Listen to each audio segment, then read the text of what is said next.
Hola, buenos días. Pues ya vamos a acabar Jonás. Hoy vemos el último capítulo, Jonás 4.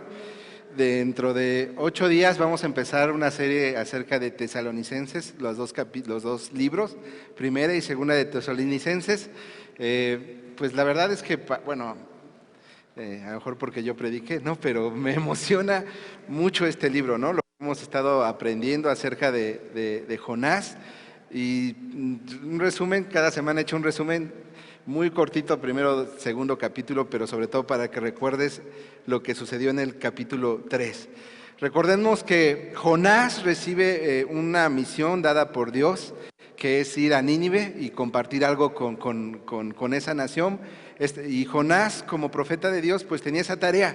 Pero en lugar de ir hacia Nínive, toma camino a Tarsis, que es el contrario de Nínive, y ahí empieza una tormenta en el barco. Los marineros preguntan qué sucede hasta que se dan cuenta que es por la culpa de Jonás, que se resiste a Dios. No les queda otra más que tirarlo al océano. Se calma la tempestad. En ese momento Jonás es tragado por pez y pasa ahí 3 días y 3 noches. Y no busca a Dios durante esos 3 días y 3 noches hasta que ya siente que muere. Hace una oración desde lo más profundo de su ser, buscando a Dios, y Dios responde, ¿no? Dios lo levanta, es expulsado de ese pez, y entonces Dios le vuelve a decir: ve, de nuevo te estoy diciendo que vayas a Nínive. Y entonces Jonás ahora sí va a Nínive y empieza durante todo un día, ¿no? ¿Recuerdan? A compartir en la ciudad de Nínive el mensaje de Dios.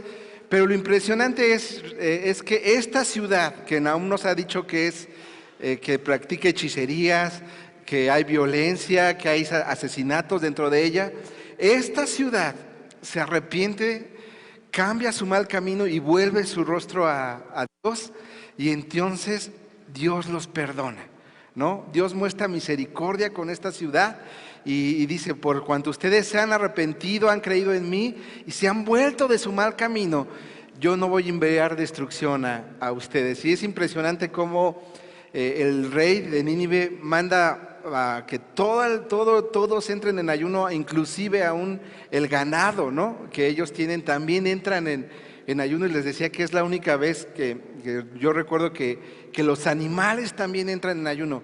Pero lo impresionante es esto: como un pueblo duro escucha el mensaje, pero lo impresionante también es como un Dios de amor perdona a ese pueblo, ¿no? Entonces, sabiendo que acaba el capítulo 3 en eso, en el perdón de Dios, es que vamos a empezar a leer el capítulo 4. Solo quiero leer antes de empezar a leer 4, un salmo y una parte de Lucas. Dice el Salmo 51, 17: el sacrificio que te agrada es un espíritu quebrantado. Tú, oh Dios, no desprecias al corazón quebrantado y arrepentido. Y eso fue lo que sucedió con Nínive. Dios no los despreció, porque vio que tenían un corazón quebrantado y un corazón arrepentido, y Dios los perdona. Y Dios se alegra, ¿no? Esto es bien importante. Cuando alguien se arrepiente, en el corazón de Dios hay alegría. En el corazón de Dios hay gozo. Lucas nos lo dice: les digo que asimismo se alegra a Dios con sus ángeles por un pecador que se arrepiente. Y en Nínive no se arrepintió uno, se arrepintió toda una ciudad. 120,000 personas se arrepintieron. ¿Creen que hubo alegría en el corazón de Dios? Hubo mucha alegría, hubo mucho gozo. Entonces hay gran gozo en el cielo cuando un pecador se arrepiente. Entonces ese día no se arrepintió uno, se arrepintieron 120,000. Seguramente hubo fiesta en los cielos. Nosotros, como sus hijos, como sus siervos, debería también de darnos que gozo y alegría que las personas se arrepintieran. Tanto gozo y tanto alegría que deberíamos estar dispuestos a trabajar para alcanzar a más almas. Fíjense lo que dice Pablo: así que todo lo soporto por el bien de los elegidos, para que también ellos alcancen la gloriosa y eterna salvación que tenemos en Cristo Jesús. Lo que hace Pablo nos está diciendo es, no importa lo que tenga que sufrir o vivir o hacer, con tal de que más gente conozca a Jesús y alcance salvación. Y yo estoy seguro que cuando sucedía que gente venía a los pies de Cristo, en la vida de Pablo había que gozo y alegría. Yo creo que lo lógico sería que empezáramos el capítulo 4 hablando de la alegría de Jonás, ¿no? Porque el pueblo de Nínive se ha arrepentido. Lo lógico sería es que Jonás que brincara, ¿no? Saltara, se sorprendiera cómo el mensaje de Dios penetró en sus corazones. Sin embargo, la reacción de Jonás fue todo lo contrario. En lugar de haber alegría, había enojo. Jonás capítulo 4, versículo 1. Pero esto disgustó mucho a Jonás y lo hizo enfurecerse. Así que oró al Señor de esta manera. Fíjense, es interesante que Jonás pasan 3 días y no busca a Dios hasta el último, pero cuando está enojado, luego va a orar a Dios.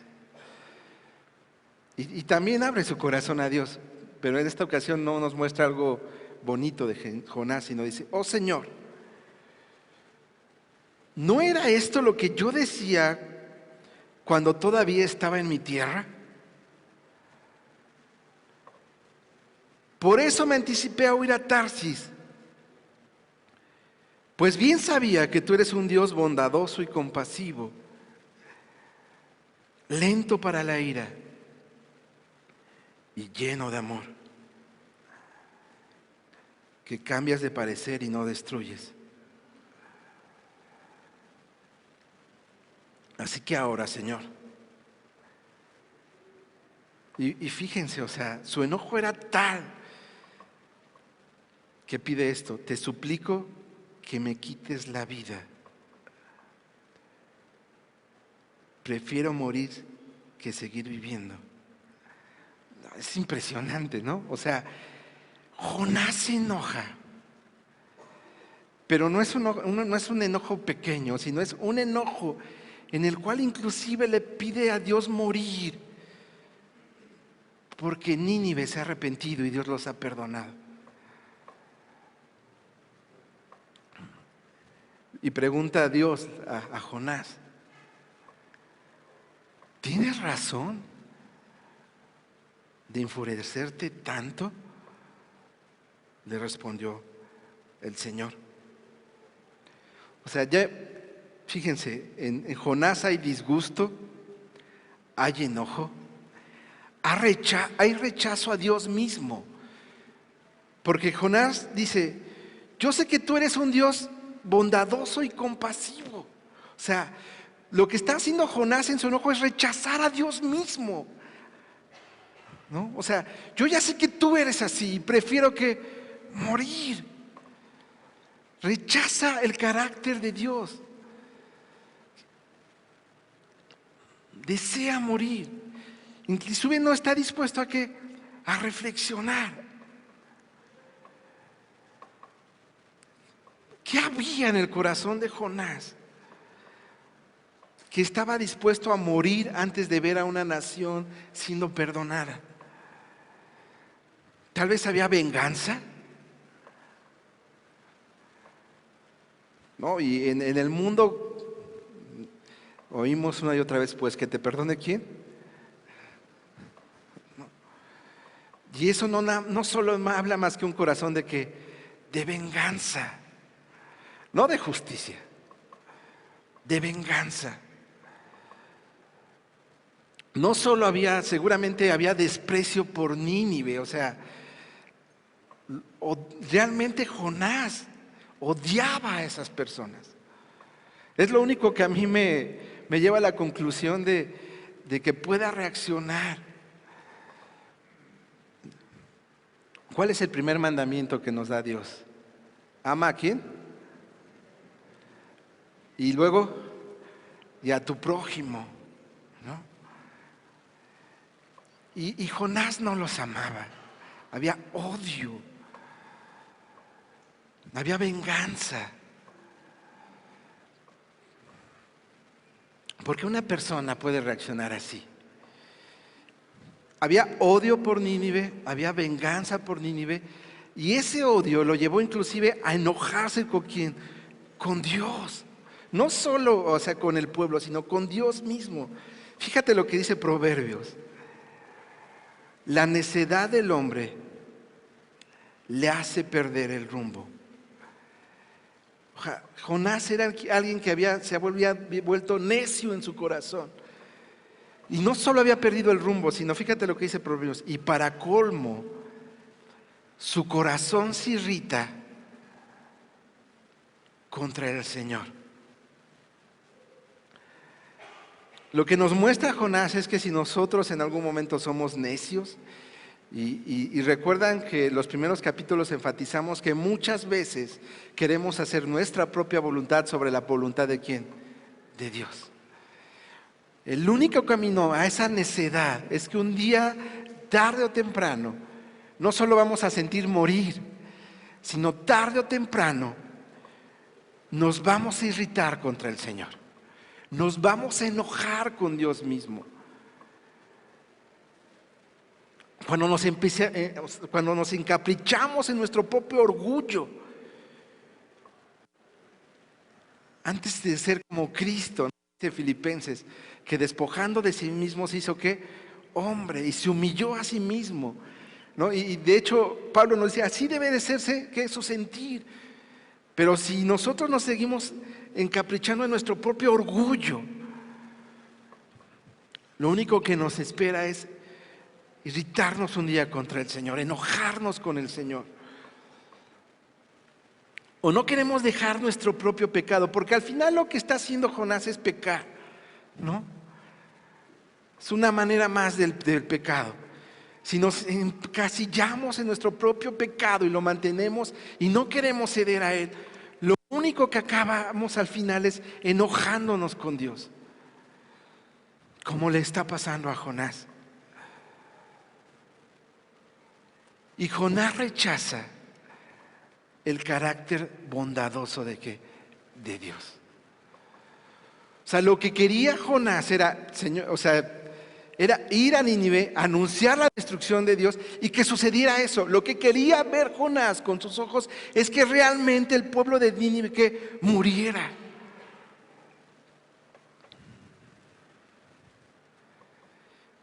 Jonás, fíjense, por eso me anticipé a oír a Tarsis. Pues bien sabía que tú eras un Dios bondadoso y compasivo, lento para la ira y lleno de amor, que cambia de parecer y no destruís. Eso era lo que estaba al final rechazando Jonás. ¿Un Dios de qué? De amor. Es interesante que aquí nos dice que la ira de Dios, yo quiero decirte que la ira de Dios es perfecta, no es como tu ira, no es como tu enojo. El enojo de Dios es perfecto, es justo, es bueno. Normalmente tu enojo y mi enojo nos lleva a lo contrario, nos lleva a la injusticia, a buscar lo malo, a responder mal. ¿Por qué? Mal. Lo interesante también es que dice que Dios es lento ¿para qué? Para la ira. ¿Cuánto tardas en enojarte tú? ¿Cuántos segundos, minutos, no? Y a veces decimos, ay, la Escritura dice que me puedo irar, o sea, que me puedo enojar, pero que no peque. Pero la Escritura también nos dice que ese modelo de ira es lento, ¿no? O sea, realmente la ira de Dios se manifiesta ya como la última etapa.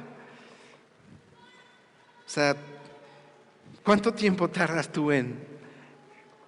Y normalmente vuelvo a lo mismo, la ira de Dios es buena, es justa, es santa.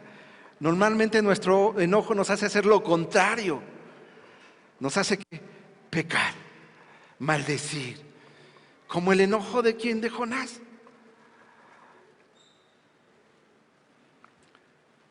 Lo asombroso de Jonás en este punto también es que Jonás había sentido la misericordia de Dios. ¿No ya lo había perdonado? No Jonás oró en el capítulo 2 y le dijo, Señor, siento morir. Y no, el Señor lo perdonó y lo liberó de la bestia. No solamente el Señor lo perdonó, sino lo volvió a llamar. O sea, le volvió a decir, Jonás, tú eres profeta y te vuelvo a pedir que vayas. O sea, no solo lo había perdonado, en un sentido lo había restaurado en su ministerio. O sea, Jonás era una persona que había vivido la misericordia de Dios. Jonás no sabía que este Dios era bondadoso. Jonás no sabía que este Dios era lento para la ira.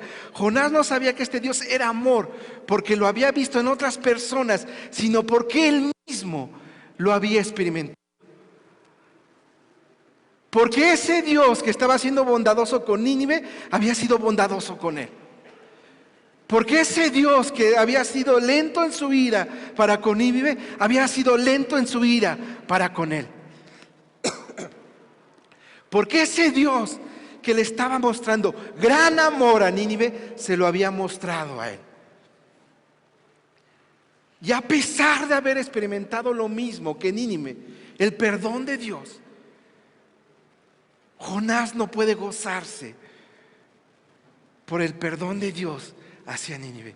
Al contrario, que se enoja y pide que le quiten la vida, desea morirse. Y ustedes respondan la pregunta que hace Dios. ¿Tiene razón de enfurecerse tanto Jonás? ¿Sí o no? No.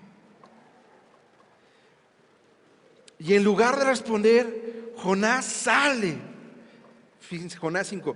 Jonás salió y acampó al este de la ciudad.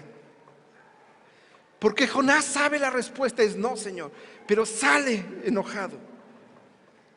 Y Dios pregunta porque lo que quiere en ese momento es que Jonás reconozca que su error y se arrepienta y se empieza a gozar. Pero Jonás se sigue enojado, se aleja y le da la espalda a Dios. Y lo que va a hacer Dios con Jonás es otra vez volverlo a disciplinar como lo hizo con la ballena. Jonás salió y acampó al este de la ciudad.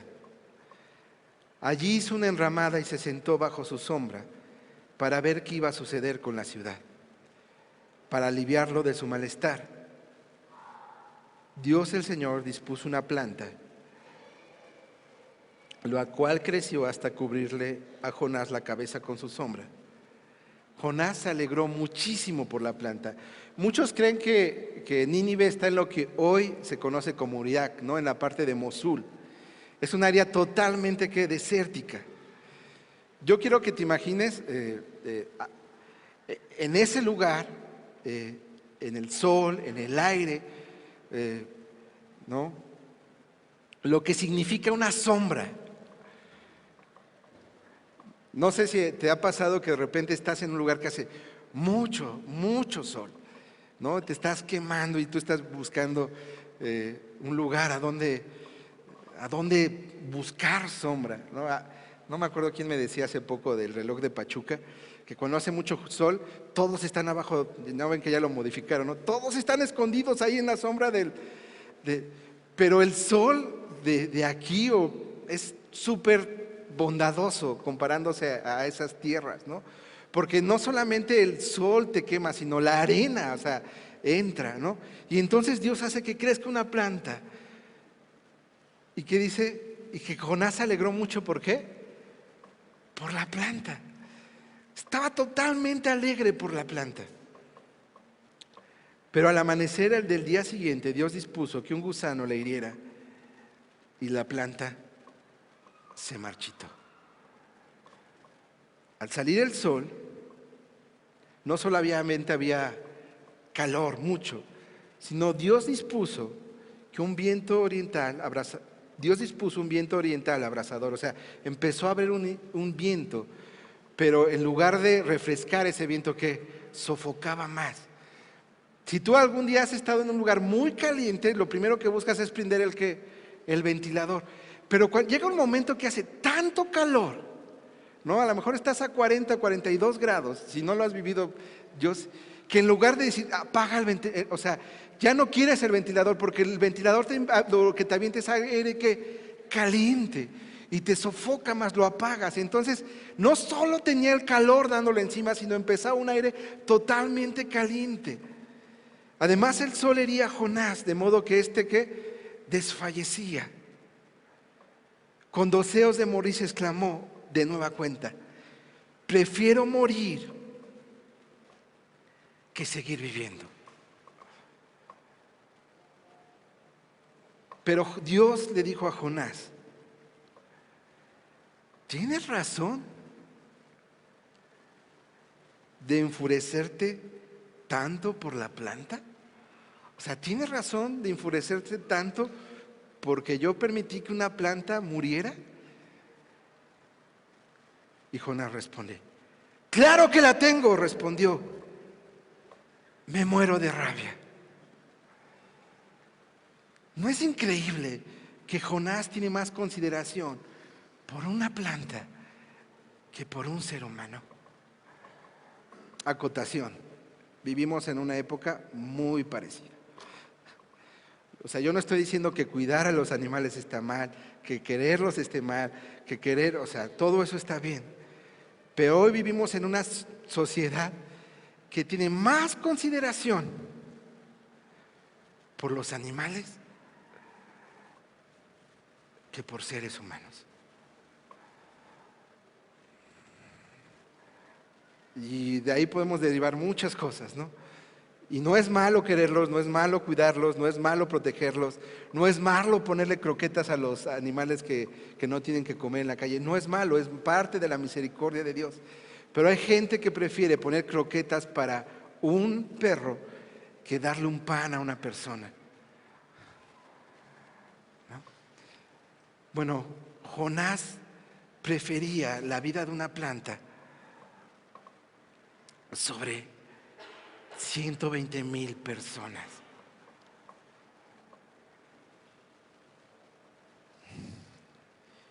Y Dios dice: ¿tú te compadeces de una planta que sin ningún esfuerzo de tu parte creció en una noche y en la otra pereció? Y de Nínive, una gran ciudad donde hay más de 120,000 personas. Y aquí está también la clave: que no distingue de su derecha y de su izquierda, o sea, que no me conocían. Y tanto ganado, ¿no habría yo de compadecerme? Y así termina la historia de Jonás, con esa enseñanza a Jonás.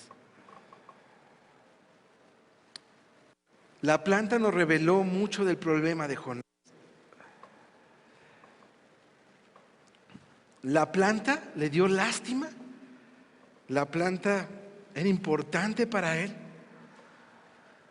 porque al final la planta le había dado un beneficio, le había dado alegría, satisfacción, porque la planta le servía.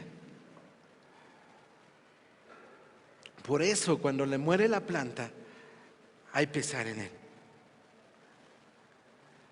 Al final, yo creo que una de las razones por las que Jonás no amaba a la gente de Nínive es porque no le daba ningún beneficio.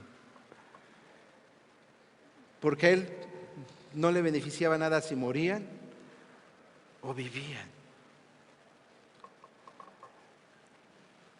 Y eso me lleva a mí a reflexionar. Muchas veces nosotros no cumplimos el mandato de Dios de amar a todos, sin distinción. Sino amamos a los que nos conviene, o a los cercanos, ¿no? Pero Dios nos pide que no amamos solamente a unos, sino que amemos ¿a quién? A todos. Aún al desconocido. Aún a aquellas personas que están haciendo aquello que a Dios no le agrada. Aún a ellos nos pide el Señor que lo amemos. Y el mandato de Jesús es tan radical que no solo pide que amemos al que nos hace bien, que no solo pide que amemos al que no nos hace ni bien ni mal. El mandato de Jesús es tan radical que nos pide que amemos al que nos hace daño. ¿No? ¿No es lo que dice Jesús? Pues todos pueden amar a sus amigos.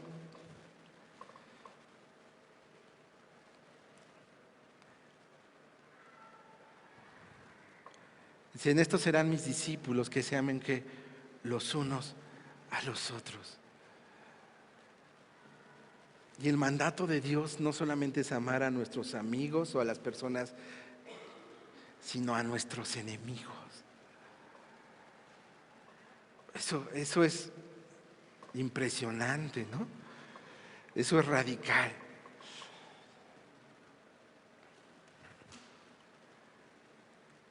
O sea, no solamente nos pide que permitamos darnos un golpe en una mejilla, sino que pongamos la otra mejilla. ¿En qué nos parecemos a Jonás?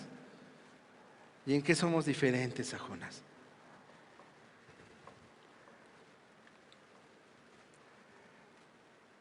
¿Estarías dispuesto a que cualquier persona en este día entrara y le pidiera, se arrepintiera y creyera en Dios y fuera parte de tu iglesia? O habría algunas personas que si entran y se hacen parte de la iglesia, a lo mejor tú estarías, ay, voy a buscar otra.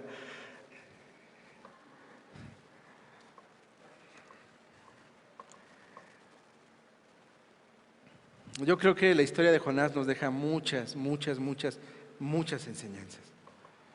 La primera es que Dios ama ¿a quién? A todos.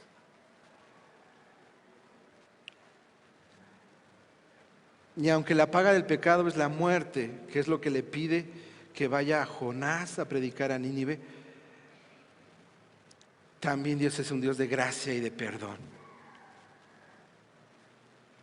Un Dios, como hemos visto, que es lento para la ira y grande en amor y bondad. Un Dios que está dispuesto a perdonar a cualquier persona que viene y le busque. Un Dios que está dispuesto a perdonarnos a nosotros en cualquier situación, porque eso también nos lo mostró con Jonás. Un Dios que está dispuesto a escuchar una oración que viene desde del corazón. Otra cosa que a mí me enseña es que creo en un Dios que responde las oraciones. Porque la oración que hace Jonás de reproche, al final también es que respondida.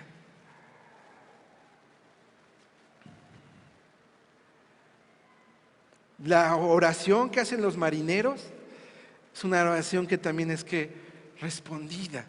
La oración en la cual claman los ninivitas es una oración que respondida. Cuando abrimos nuestro corazón a Dios, Él responde. Y sabes, a veces lo puedes abrir enojado. La respuesta de Dios no te va a gustar, seguramente, pero te va a responder. Y la otra enseñanza para nosotros, creo, es que Dios nos pide que no seamos como Jonás. Lo que Dios nos pide es que tengamos misericordia por cada persona. También nos pide, yo creo, que creamos que cualquier persona puede ser alcanzada por su amor. Porque como Jonás muchas veces nosotros ponemos barreras, ponemos prejuicios y son buenas, o sea, son buenos argumentos para dudar que muchas personas puedan creer en Dios. Pero que lo que nos pide Dios es simplemente que hablar. Porque la conversión no llegó a través de lo que hizo Jonás, sino a través de lo que hizo Dios en los corazones de los ninivitas. Y lo que nos pide Dios también es que nos alegremos en gran manera por cada pecador que se arrepiente. Que así como hay fiesta en los cielos, hagamos fiesta aquí en la tierra. Y hagamos fiesta en su iglesia. Y lo que decía hace 8 días, yo creo, también nos pide que si nosotros somos como el pueblo de Nínive o como Jonás, que le pidamos perdón a él, que nos volvamos de nuestros malos caminos, porque él nos va a perdonar. Yo no sé quién eres tú y en qué etapa estás, pero sí sé que todos somos y estamos identificados en algunos de esos momentos. Todos. A lo mejor eres Nínive gozándote del perdón de Dios. A lo mejor eres Nínive escuchando que necesitas venir a Dios y cambiar tus malos caminos. A lo mejor eres Jonás en este momento predicando y anunciando. A lo mejor eres Jonás sintiendo la misericordia de Dios y cómo está restaurando tu ministerio. A lo mejor eres Jonás cerrando tu corazón y no queriendo hacer la voluntad de Dios. O a lo mejor eres Jonás enojándote por el perdón de Dios. Yo no sé quién eres, pero yo sé que la palabra de Dios nos habla a cada uno de nosotros. Y lo que sé es que la palabra de Dios no regresa vacía. Que esta palabra que hemos estudiado estas 4 semanas no regrese vacía y que produzca en ti lo que tenga que producir para la gloria de Dios. Vamos a orar. Señor, gracias por tu palabra, gracias porque hoy hemos acabado de estudiar este libro y Señor, gracias porque al final tu amor prevalece sobre todo. Gracias porque eres un Dios que es lento para la ira y grande en amor y bondadoso, Señor. Te pedimos, Padre, que así como el pueblo de Nínive pudo arrepentirse, creer y volverse de sus malos caminos, nosotros tengamos esa convicción y hacerlo, Dios. Pero pedimos, Señor, que a diferencia de Jonás, nosotros podamos cumplir el mandato de la gran comisión de ir y anunciar a toda criatura tu evangelio, y que lo podamos hacer con gozo y con alegría. Permite que hagamos fiesta cada semana como hay fiesta en el cielo, por cada pecador que se arrepiente, Señor. Gracias, Dios. Te pido que tu palabra sea sellada en nuestros corazones y que ésta no regrese vacía. Que todo sea para tu honra y para tu gloria, hoy y siempre. En Cristo Jesús, nuestro Señor y Salvador. Amén.